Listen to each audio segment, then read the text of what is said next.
Chapter 13. Primary Occupations. Even as man fulfills his needs, he tries to enrich his life. For this, he does different types of work. These are called occupations.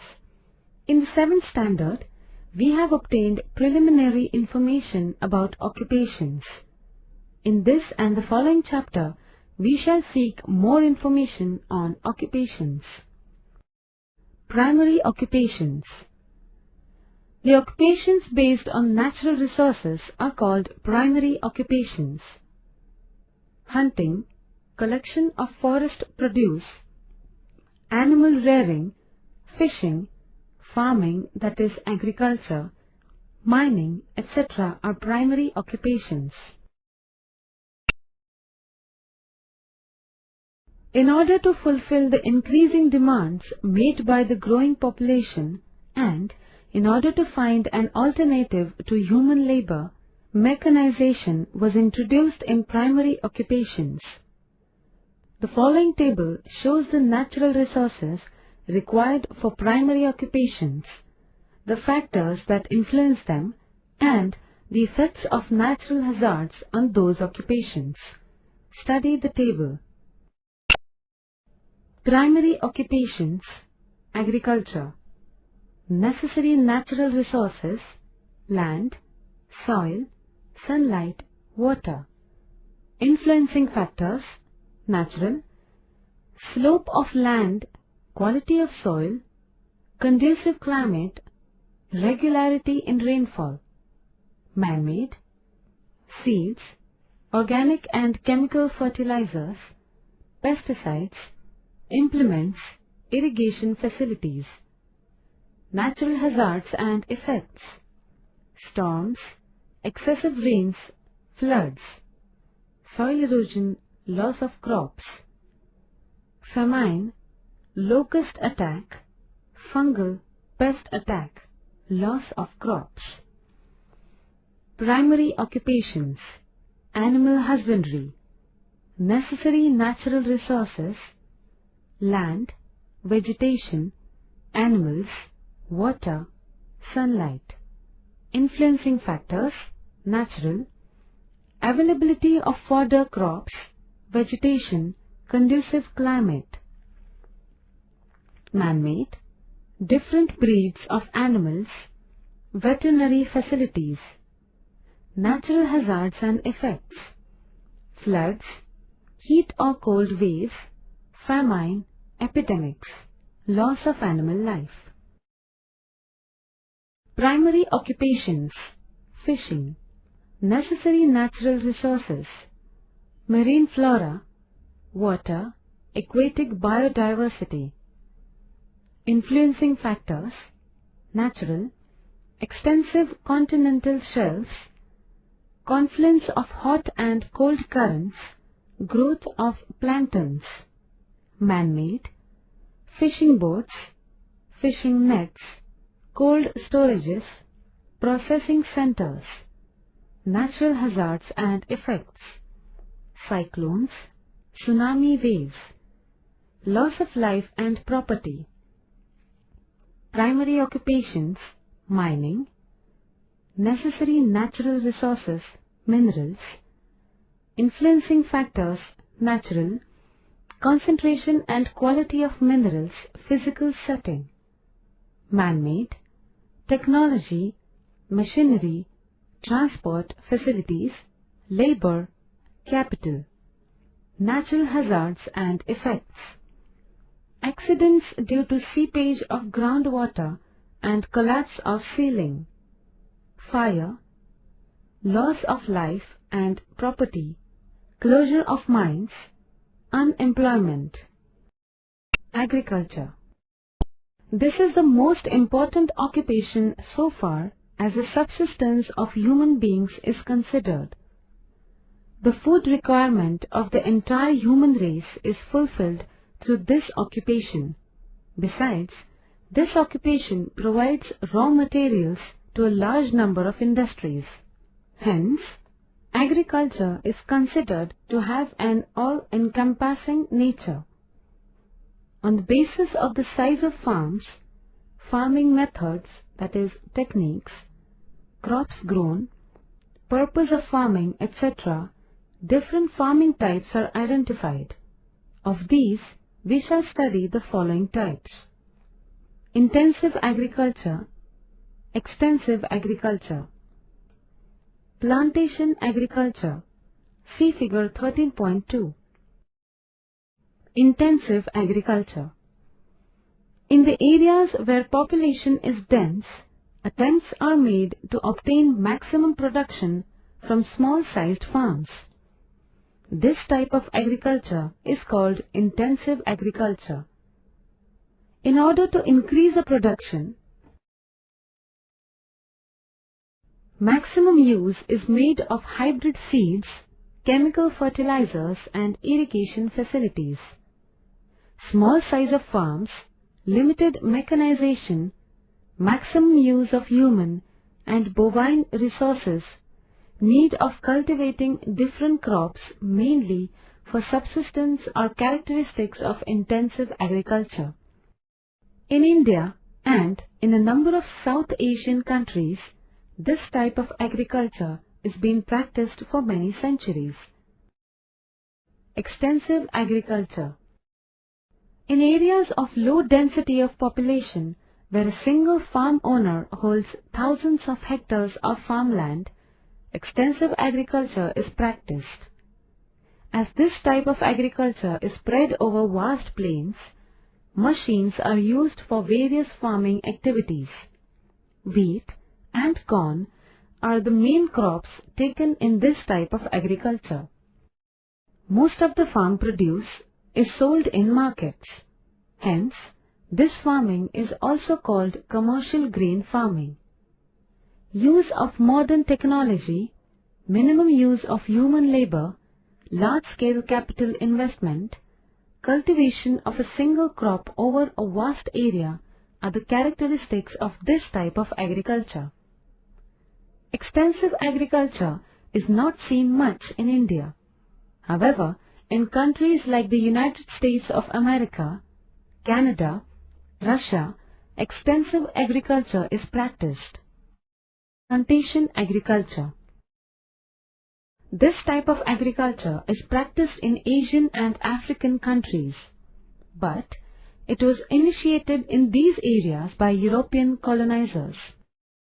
They needed an assured and continued supply of tea, coffee, cocoa and other beverages and of raw materials like rubber required in various industries.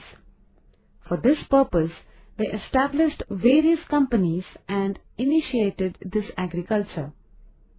In this type, a single crop like tea, coffee, cocoa, rubber, coconut, etc. is taken over extensive land stretches year after year. This type of agriculture is practiced on a commercial basis and using scientific methods. Large sizes of farms, requirement of skilled and unskilled labor, high order capital requirement are the characteristics of plantation agriculture. In most of the plantations, from once sown plants, production is obtained for many years.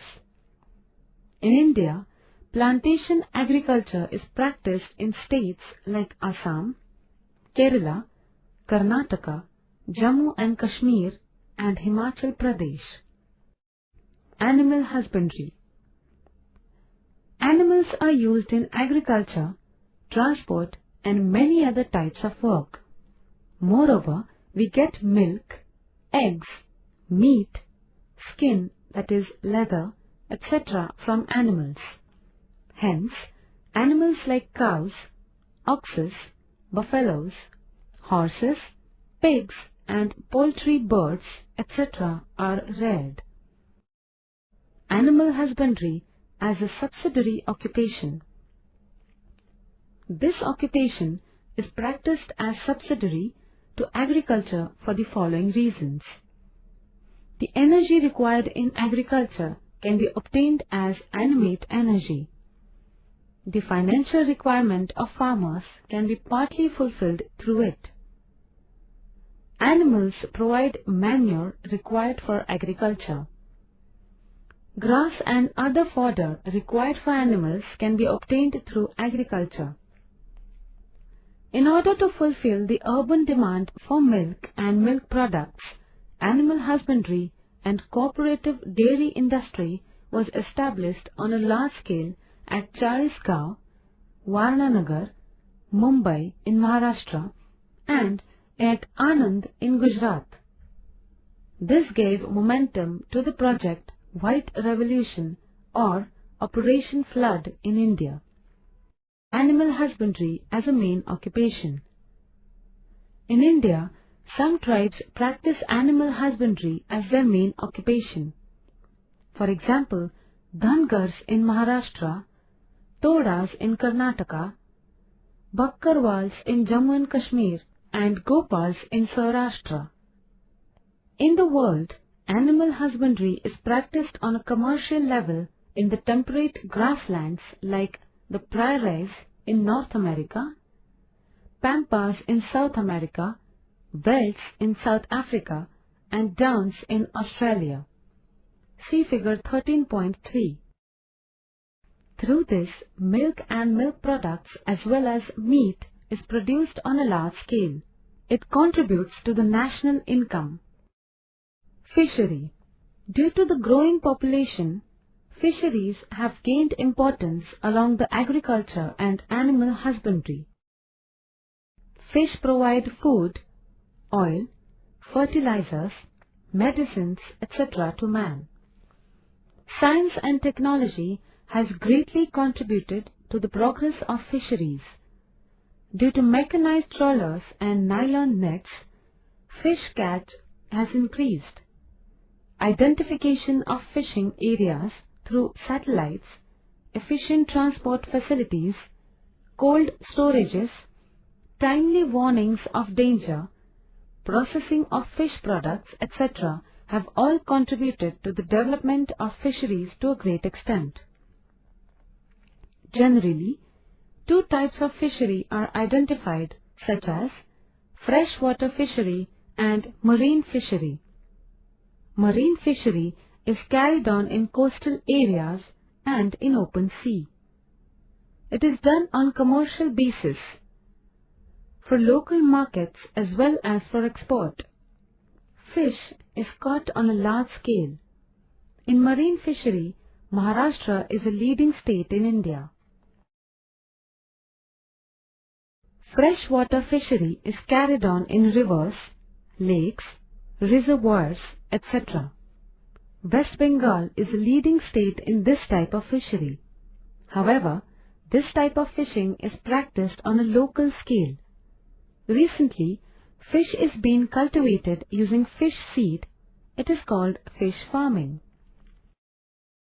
Mining. This occupation depends on mineral wealth. Different metallic and non-metallic minerals exist in the Earth's crust. However, they are not uniformly distributed. Specific minerals are concentrated at particular locations. This occupation can be profitable if it is started at locations where a mineral is available in sufficient quantities. Therefore, this occupation is called a location-specific occupation. For example, Jharkhand and Goa states have large reserves of iron ore. Hence, mining has concentrated in these states. For mining occupation, besides the availability of the mineral, labor, capital and transport facilities are essential. Due to mechanization, this occupation has now started developing further. Machines like drillers, crushers, cranes, etc. are used in this occupation. Electrically operated cradles or lifts are used to take laborers deep into the mines. As electricity supply and facilities of ventilation are now created deeper into the mines, the intensity and frequency of accidents has reduced considerably. However, accidents like collapse of ceiling, flooding of groundwater in the mines do occur. Therefore, this is considered to be an accident-prone occupation. Ill effects of mining on the environment. Extraction of minerals using machines can lead to terrible noise pollution. During this work, huge amounts of dust get mixed in the surrounding air, leading to air pollution. Once the mineral store is exhausted, the mining areas become totally deserted and such regions cannot be reused. For example, gold mines at Kolar in Karnataka.